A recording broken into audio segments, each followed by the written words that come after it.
Which Sydney suburbs will become the next Barangaroo?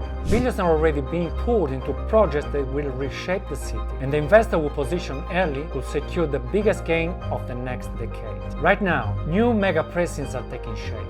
They promise tens of thousands of jobs, mega-changing infrastructures and lifestyle hubs that will redraw Sydney's property market. In this video, we'll reveal the billion-dollar precincts already locked in, the updated timelines as of April 2025, where the jobs will cluster, and how those shifts could directly drive residential property demand. This is the kind of insight that serious investors use to get ahead of the market. So let's dive in. Barangaroo turned an abandoned container port into one of Australia's most expensive precincts. Over 6 billion in private investment, 23,000 plus jobs created, global firms relocating headquarters. The formula was clear: infrastructure plus corporate relocations plus lifestyle amenities equal property surge. Between 2010 and 2020, apartment prices in Miller Point jumped over 110%, more than double. Greater Sydney, just 65%. Barangaroo proved that when you create a global hub, the ripple isn't just economic. It transformed the property market within 1 to 3 kilometers radius. There are some contenders for the next Barangaroo. One is Parramatta CBD expansion. Parramatta has been building momentum for years, but 2025 marks is a turning point. Parramatta Square is complete, reshaping the skyline with commercial towers and civic spaces. Westmed Health Precinct has locked in a 2.5 billion expansion,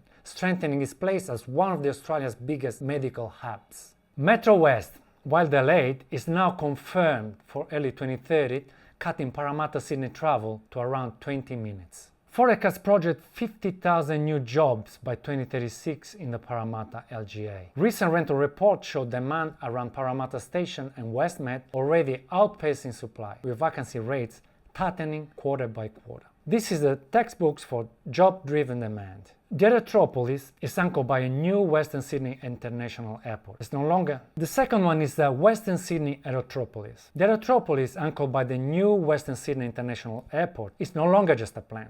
It's under construction and due for stage operations in 2026. 11 planned business precincts covering defense, aerospace, advanced manufacturing, and agribusiness. Forecasts exceed 200,000 jobs by 2056. Infrastructure rollouts include the M12 motorway and future high-speed rail connections. The ripple is already showing. Penrith, St Mary's and Bringelly are reporting record low vacancy rate. But timing is critical. Fringe land supply is heavy, so the smarter play is established areas with transport links and education precincts. The third contender is the Tech Central, stretching from Central Station to Redfern and Everleigh. New South Wales government has committed more than $3 billion for redevelopment. The Atlassian headquarter tower at Central is underway. UTS and Sydney University are expanding the innovation campus, targeting 25,000 jobs, 250 plus startups by 2036. Rental reports show suburbs like Surrey Hills, Chippendale and Redfern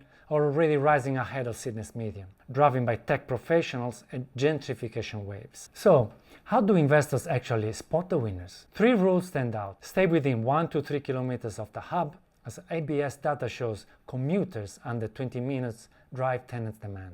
Check yields now. Positive or near positive cash flow buys you time before the capital growth wave. Follow rezoning activity. Rezoned suburbs often spark cafes, retails, and lifestyle upgrades that precede price jumps. I'll give you an example. Pyrmont, before Barangaroo was finished, Pyrmont Apartments recorded 7.8% annual growth compared to 4.9% across Sydney. Rezoning drove the early gains. Job type mismatch. White collars headquarters drive premium rents. Logistic hubs drive affordable housing demand. Always align property strategy with the type of jobs being created. Here is how to position for Sydney's next Barangaroo. Monitor government tender sites for project milestones. Track councils DA pipelines in Parramatta, Liverpool and Sydney City. Overlay rental and capital growth data on these projects to spot overlapping hotspots. Time your entry mid-project, when construction is visible but mainstream hype hasn't peaked. That's when smart investors capture the most upside. The next Barangaroo isn't just about one mega project. It's about ecosystem of jobs, infrastructure and lifestyle combining to reshape suburbs for decades. If you like my investor checklist for identify the top suburbs around around these emerging hubs, drop a comment with a hub and I'll send it to you straight away. This is how you stay ahead of the curve in Sydney property market. But not every project delivers smoothly. There could be delays, like Metro West has already been pushed past 2030. Speculation risk. Jump in too early and capital may sit idle. The sharpest Barangaroo growth came 2 to 3 years before completion.